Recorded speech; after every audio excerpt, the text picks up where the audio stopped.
अरे क्या हाथ पे हाथ रख कर बैठे हो तुम सब? उठकर जरा मेरी सहायता तो करो। कल सवेरे तक हमें सारी सजावट करके रखनी होगी। अनामिका, क्यों अपना माथा गरम कर रही हो? अरे टेंट वाले हैं ना, वो सब कर लेंगे सजावट। हाँ, तुम क्यों इतना बड़बड़ा रही हो? अरे कैसे पिता हो आप? बेटे की शादी है कल और आप मजे से सोफे पर बैठे हुए हो। अरे कल बारात लेकर जाना है हमें मनदीप की, और अभी कितना सारा काम बाकी है। माँ, सब काम हो जाएगा, आप शांति से बैठ जाइए। हाँ माँ, सब अच्छे से होगा। आइए आप मेरे पास बैठिए। अनामिका अपने बेटे मनदीप के पास बैठ जाती है। अनामिका, तुम सास बनने जा रही हो। अब तुम अपनी सारी जिम्मेदारी अपनी बहू के कंधों पर सौंपकर मजे से अपना जीवन बिताना। अरे क्या खाक जिम्मेदारी बहू के ऊपर सौंपूं? आजकल की बहुएं क्या करेंगी मेरी बराबरी? अरे देख, वो आदमी पर्दा कैसे उल्टा लगा रहा है। अरे भाई, उस पर्दे को ऐसा नहीं, सीधा लगा। अनामिका उठकर उस आदमी के पास चली जाती है। ये देखकर उसका पति मनोहर और दोनों बच्चे मनदीप, मानसी हंसने लगते हैं। ये अनामिका भी ना। मनोहर पालघट शहर में अपने इस बड़े से घर में अपने मॉडर्न परिवार के साथ रहता है। मनोहर बहुत अमीर था। उसके परिवार वाले मॉडर्न परिवार वाले थे। घर में इतनी सजावट, ये सब मनदीप की शादी की तैयारियां चल रही थी, इसीलिए अनामिका हर काम बड़ी बारीकी से देख रही थी। जैसे तैसे एक दिन बीत जाता है और अगले दिन मनदीप की शादी पास वाले छोटे से गांव में रहने वाली एक गरीब परिवार की लड़की जानवी से हो जाती है। जानवी अपने माता पिता मीनाक्षी, हरिया और छोटे भाई अभय के साथ अपने छोटे से घर में रहती है। जानवी के परिवार वाले बड़े ही गरीब हैं। शादी के दूसरे दिन गरीब जानवी अपने ससुराल में थी। जानवी, अब तू इस घर की बहू है। अब तुझे यहाँ के तौर तरीके, यहाँ का रहन सहन, ये सब बड़े अच्छे से सीख लेना होगा। जी माँ जी। चलिए भाभी, मैं आपको किचन दिखाती हूँ। मानसी जानवी को रसोई में ले जाती है, जहाँ जानवी अपने हाथों से खाना बनाती है। इसी तरह 2 दिन बीत जाते हैं। जानवी अपने ससुराल में रहकर अपना पहनावा, रहन सहन, खाना पीना सब मॉडल की तरह कर लेती है। एक दिन सवेरे अचानक जानवी के गरीब मायके वाले जानवी से मिलने उसके ससुराल चले आते हैं। जानवी के माता पिता ने अपने साथ कपड़ों की कई सारी पोटलियां और लकड़ी में कई सारा पेड़ लगा शहद लेकर आए थे। ये सब देखकर अनामिका और मनोहर के होश उड़ जाते हैं। अरे अरे, ये सब क्या है? समधन जी, इन पोटलियों में हमारे गांव के खेतों की सब्जियां हैं और ये हमारे गांव के जंगल का ताजा शहद है। ये शहद और सब्जियां खाकर आप सबको कभी कोई बीमारी नहीं होगी। अरे, पर इस शहद पर तो कितनी सारी मधुमक्खियां हैं। इन्हें बाहर ले जाओ, वरना ये हमें काट लेंगी। नहीं काटेंगे समधी जी। अगर काट भी ली तो आंगन की काली मिट्टी लगा देना, ठीक हो जाएंगी मक्खी का काटा। क्या मुसीबत है ये? जानवी बहू, ये सब क्या है? लाइए माँ, ये शहद मैं एक डिब्बे में निकाल देती हूँ और ये सब्जियां रसोई में रख देती हूँ। तभी जानवी सारा सामान रसोई में रख देती है। थोड़े समय बाद मीनाक्षी, हरिया और अभय नीचे जमीन पर बैठ जाते हैं। मीनाक्षी, हरिया गांव के रहने वाले थे। उन्हें शहर का तौर तरीका, रहन सहन पता नहीं था। अरे समधी जी, आप सब नीचे क्यों बैठ गए? यहाँ ऊपर सोफे पर बैठिए ना। क्या इस पर बैठते हैं? हमें तो लगा ये सोने का पलंग है। क्या गवार लोगों से पाला पड़ा है हमारा। नहीं नहीं, ये सोने के लिए नहीं, बैठने के लिए है। इसे सोफा कहते हैं। आप सब इस पर बैठ जाइए। तभी तीनों सोफे पर बैठ जाते हैं। दोपहर का समय। जानवी बहू, जाओ सबके लिए खाने की व्यवस्था करो।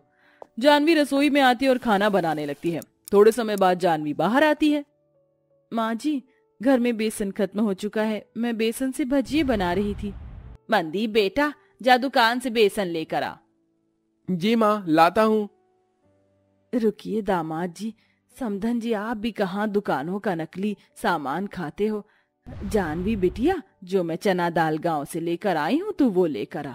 मैं उसे ही पीसकर बेसन बना देती हूँ। गांव के खेत की दाल है वो, उसका बेसन बड़ा ही पौष्टिक और अच्छा होता है। अरे समधन जी, ऐसा नहीं है, यहाँ भी सब अच्छा ही सामान मिलता है। अरे काय का अच्छा समधन जी, सब मिलावट वाली चीजें मिलती हैं यहाँ। आप हमारे गांव के खेत की दाल का बेसन खाकर देखिए, तब आपको समझ आएगा।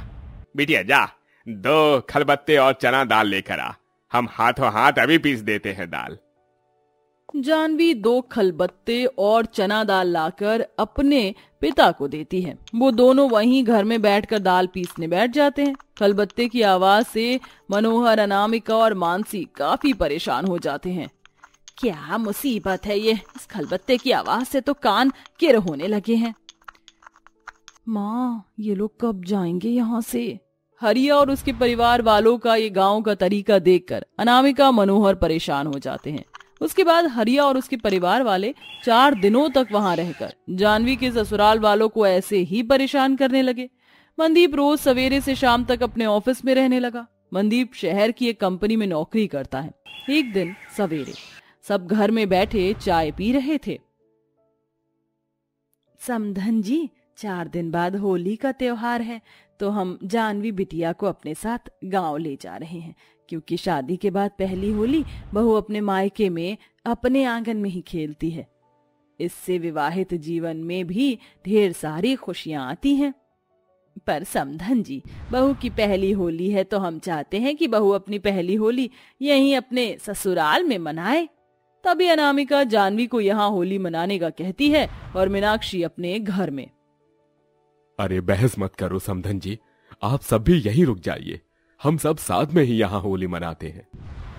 तभी जानवी के मायके वाले वहीं रुक जाते हैं। 3 दिन ऐसे ही बीत जाते हैं। एक दिन, मनदीप बेटा, चल हम मार्केट से होली का रंग और सारा सामान लेकर आते हैं। समधन जी, आप बाहर के रंग से होली खेलते हैं? हाँ, क्यों, क्या हुआ? बाहर का रंग हमारी त्वचा के लिए कितना हानिकारक होता है। आप बाहर का रंग मत लाइए।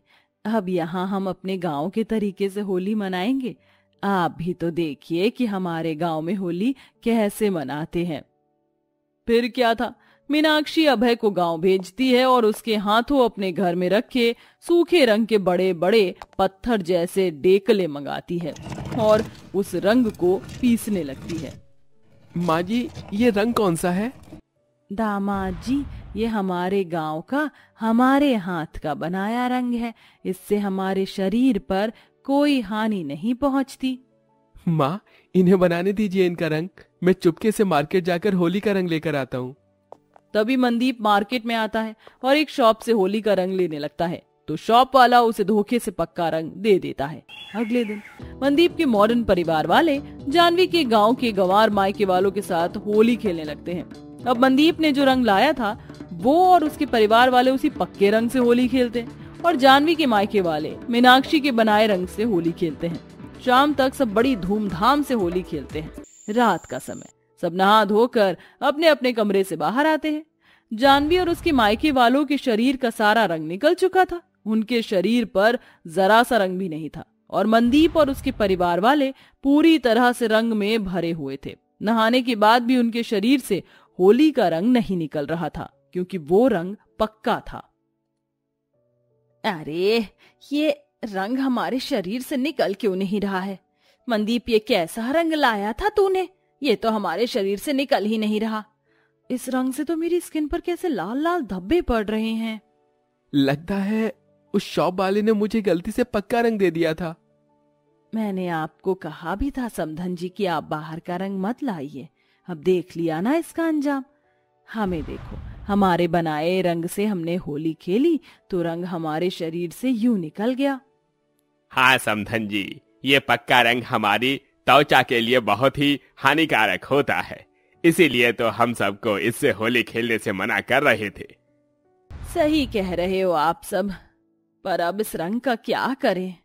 चिंता मत कीजिए समधन जी, इस रंग को निकालने का भी मेरे पास एक उपाय है। तभी मीनाक्षी अपने गांव के जुगाड़ू नुस्खे से एक लेप बनाती है, जिसके बाद अनामिका और सब उस लेप को अपने शरीर पर लगाते हैं तो उनके शरीर से होली का सारा पक्का रंग निकल जाता है। अरे वाह, हमारे शरीर का सारा रंग तो निकल गया। ये देखकर सब बड़े खुश होते हैं। उसके बाद जानवी के अमीर मॉडर्न परिवार वाले मान लेते हैं कि जानवी के गरीब मायके वाले गवार नहीं हैं, बल्कि उनके आजमाए नुस्खे सच में अच्छे साबित होते हैं। उसके बाद जानवी के मायके वाले अपने गांव चले जाते हैं और जानवी अपने ससुराल वालों के साथ खुशी खुशी अपना जीवन बिताने लगती है।